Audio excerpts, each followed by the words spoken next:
முகப்பே வந்து அங்கே அப்துல் கலாம் வச்சுருக்கோம். இங்கே வந்து பார்த்தீங்கன்னா கல்வி கண் திறந்த கர்ம வீரர் காமராஜரோட போட்டோ வச்சிருக்கோம்.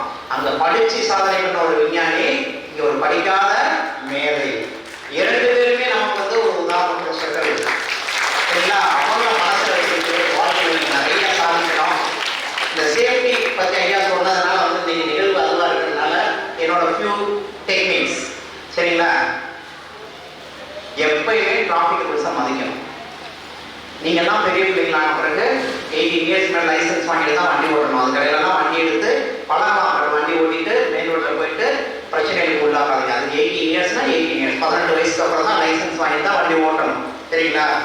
டிராஃபிக் ரூல்ஸை நாமும் மதிக்கணும், நம்மளை சுற்றி இருக்கவங்க மதிக்க வைக்கணும்.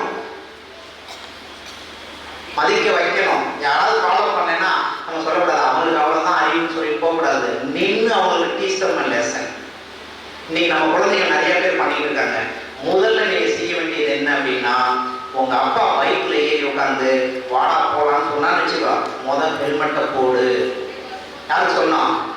உங்க அப்பாவுக்கு முதல் என்ன சொன்னோம்? ஹெல்மெட் நீங்க போட்டாதான் நான் வண்டியில ஏறி உட்காருவேன். கார்ல ஏறி உட்காந்து என்ன சொன்னோம்? சீட் பெல்ட்டை போடுங்க, அப்பதான் நான் உட்காருவேன். புரியுதுங்களா? ஆட்டோவில் போனா என்ன போடணும்? பசங்க கிளிங்கடா பின்னாடி 2 வீலர் சொன்னீங்க, 4 வீலர் சொன்னீங்க, 3 வீலர் கட்ட போடுறது படத்தில் காப்பாங்க தெரியுமா? ரித்திராஜ் ஒரு ஜோக், இது ஒரு காமெடி வரும். அதை அப்படிதான் சொல்லுவாங்க. 2 வீலருக்கு வந்து ஹெல்மெட் போடணும், 3 வீலருக்கு 4 வீலருக்கு சீட் பெல்ட் போடணும். 3 வீலர் என்ன பண்ணணும்? ஹெல்மெட் போடணும், சீட் பெல்ட் போடணும். சரிங்களா? அது ஒரு கம்பல்ஷனாக கொண்டு வந்துடுவோம். சரியா? எப்பயுமே ஹெல்மெட் வந்து எதுக்கு உதவியாக இருக்கும்? நம்ம தலையே கவசம், தலை கவசம், இதெல்லாம் வச்சுக்கலாம். தலை கவசம். சரிங்களா? தலைக்குள்ள என்ன இருக்கு? மூளை இருக்கு. சரிங்களா? மூளையை காப்பதற்காக அணியப்படுகின்ற ஒரு சாதனம் தான் ஹெல்மெட். அப்ப ஹெல்மெட் யாரு போட மாட்டா? மூளை இல்லாத போட மாட்டாங்க. அவங்களுக்கு அதை பத்தி கவலை இல்லை இல்லையா? நமக்கு எதுக்கு? நமக்கு தான் மூளையே இல்லையே. அப்படி ஹெல்மெட் போடணும்னு நினைக்கிறவங்க தான் they don't wear helmet. அதனால கண்டிப்பா இனிமே உங்க அம்மா அப்பாட்ட வந்து பைக் கிளம்புனா, சப்போஸ் உங்களை விட்டுட்டு போற வீட்டில் இருக்கிறனா கூட முதல் கண்டிஷன் நீங்க சொல்லணும், ஹெல்மெட் மறந்துடாங்க போடுங்க. சில பேர் ஹெல்மெட் வச்சிருப்பான், தலைக்கு போடணும், எங்க போட்டிருப்பான்? வண்டிக்கு மாட்டிருப்பான், பின்னாடி சீட்ல மாட்டிருப்பான். அங்க பார்ப்பான், ஏ மாமா நிற்கிறாரா அப்படின்னா. ஏன்னா போலீஸ் டிராஃபிக் கான்ஸ்டபிள் நிற்கிறாருன்னா மாமாவா ஆகட்டும் அண்ணா உடனே ஏ மாமா நிற்கிறாரா, ஹெல்மெட்டை மாட்டிக்கிறா அப்படின்னா. ஹெல்மெட் போடுறது நமக்காக இல்லையா? அவருக்கு பார்க்கறாரு பார்க்கல, அதை பத்தி நமக்கு என்ன கவலை?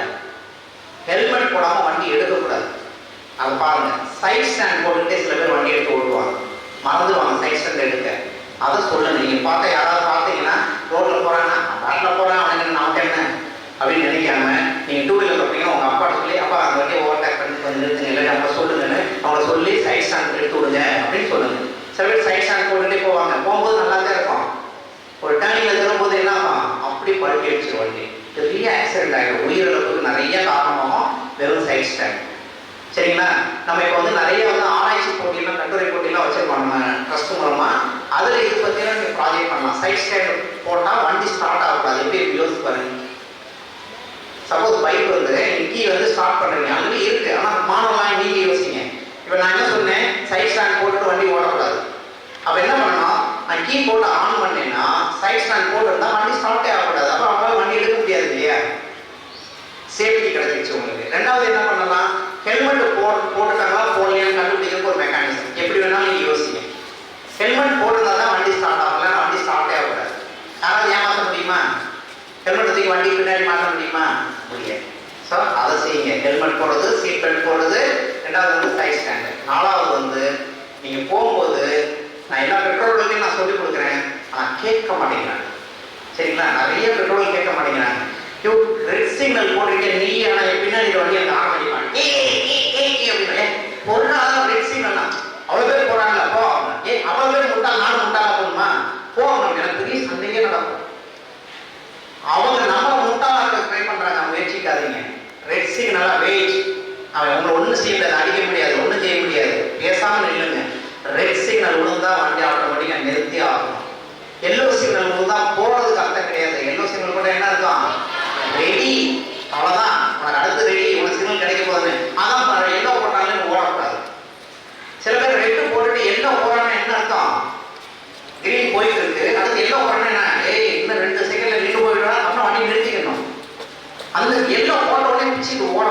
சரிங்களா? இது இப்ப நீங்க உங்களுக்கு தெரியாது, ஏன்னா நீங்க எல்லாம் சின்ன பிள்ளைங்க சைக்கிள் ஓட்டிட்டு இருப்பீங்க இல்லைங்களா? ஆனா வண்டி ஓட்டுறது இப்போ உங்க அப்பா அம்மா, நீங்க பின்னாடி உட்காந்துருக்கீங்க. சொல்லுங்க, உங்க அப்பா வந்து வண்டி ஓட்டிட்டு போறாரு, ரெட் சிக்னல் போட்டுருக்கு, அப்பா போறாருன்னு, அப்பா ரெட் சிக்னல் போட்டு வண்டியை நிறுத்துங்க, கத்துங்க. நீங்க கத்துற ஆழ்படத்துல ஏய் சும்மா வாங்கி மூடிட்டு இரு அப்படின்னு, ஏன்னா அவர் டென்ஷன் ஆகிடும், அதிகோ ஃபுல்லாக அசிங்கப்படுத்துங்க, வண்டியை உடனே நிறுத்திடுவார். சரிங்களா? ஸோ சிக்னலை ஃபாலோ பண்ணணும், கரெக்டா சிக்னலை கரெக்டாக ஃபாலோ பண்ணணும். ரெண்டாவது வந்து சீட் பெல்ட் போடணும், அடுத்து ஹெல்மெட் போடணும், சைட் ஸ்டாண்டை எடுத்து வண்டி ஓட்டணும். அடுத்து வீட்டில் எப்போ யூஸ் பண்ணாலும் எத்தனை அயன் பண்ணி ட்ரெஸ்ஸை உள்ள மடிச்சு வச்சிருந்தாலும் சரி, துணியை துவைக்க போட்டு காய போட்டு எடுத்து மடிச்சு வச்சிருந்தாலும் சரி, எடுத்து என்ன பண்ணணும்? உதறிட்டு உதறிட்டு உதறிட்டு போடணும். எத்தனை தடவை உதறணும்? ஏன்னா ஒரு தடவை உதறினா என்ன பண்ணலாம் இப்படின்னுவான். இப்போ அழுதி சொல்லிடும்ல, ஒரு வாத்தியார் சொல்லி கொடுத்தாரு, you have to pour this water அப்படின்னாரு. no no no no you should not pour the water. எப்படி சொல்லுவீங்க? you should not pour the water, you should pour the water. அப்படின்னா என்ன அர்த்தம்? pour the water you should pour the water. என்ன வித்தியாசம்? Speedo ஊற்றக்கூடாது, மெல்ல ஊத்து அப்படின்னு சொல்ற மாதிரி இருக்கீங்களா? அது மாதிரி இனிமே என்ன பண்ணணும்னு சொல்லியிருக்கேன், எந்த ட்ரெஸ், துணி, பெட்ஷீட் என்ன போட்டாலும் 3 தடவை நல்லா உதறிட்டு போடுங்க. ஏன்னா அதுல சின்ன எறும்பு கடிக்கிறதுல இருந்து பாம்பு, பல்லி, பாச்சான், பூரம் எல்லாமே இருக்கும். வீட்டுக்குள்ளேயே இருக்கும், அடைஞ்சு வச்சிருக்க வீரக்குள்ள இருக்கும். சரிங்களா? அதனால சேஃப்டியை பொறுத்தளவுக்கு உங்களுக்கு தெரிஞ்ச சேஃப்டி, ஏன்னா இண்டஸ்ட்ரியல் சேஃப்டி பற்றி அவங்க ஐயாவெல்லாம் நிறையா சொல்லிக் கொடுப்பாங்க, வீட்டில் சமைக்கிறதுக்கு சேஃப்டி பற்றி அதெல்லாம் நிறையா சொல்லிக் கொடுப்பாங்க. நீங்கள் ஃபாலோ பண்ண வேண்டிய விஷயங்கள் மட்டும் நான் சொல்லுவேன். சரிங்களா? அதே மாதிரி எப்போ ஷூ, செப்பல் ஸ்டாண்ட் இருந்தால் என்ன பண்ணணும்? நல்லா தட்டுங்க. செப்பல் உடஞ்சாலும் பரவாயில்ல, 4 தடவை தட்டுங்க. அவர் உள்ள காலில் போட்டுக்கிட்டு ஐயோ கழிக்குதே அப்படின்னா அப்புறம் பாட்டு போடுவாங்க, சின்ன ராசாவே தேடு ஒன்ன கழிக்குதா, ஆமா பூரா கழிக்குதா. நீங்க கழிச்சப்பறம் ஒன்று சொல்ல முடியாது இல்ல. அதனால என்ன பண்ணி எப்போ போட்டாலும் ஷூ, செப்பல், சாக்ஸ் எதுனாலும் உதவி போடும். சரிங்களா? ஸோ இந்த அற்புதமான இந்த நாளிலே வந்து நீங்க வந்திருக்கின்ற அத்தனை இந்த FSA ஆஃப் இந்தியா அவங்க அந்த பொறுப்புகள் அனைவருக்கும்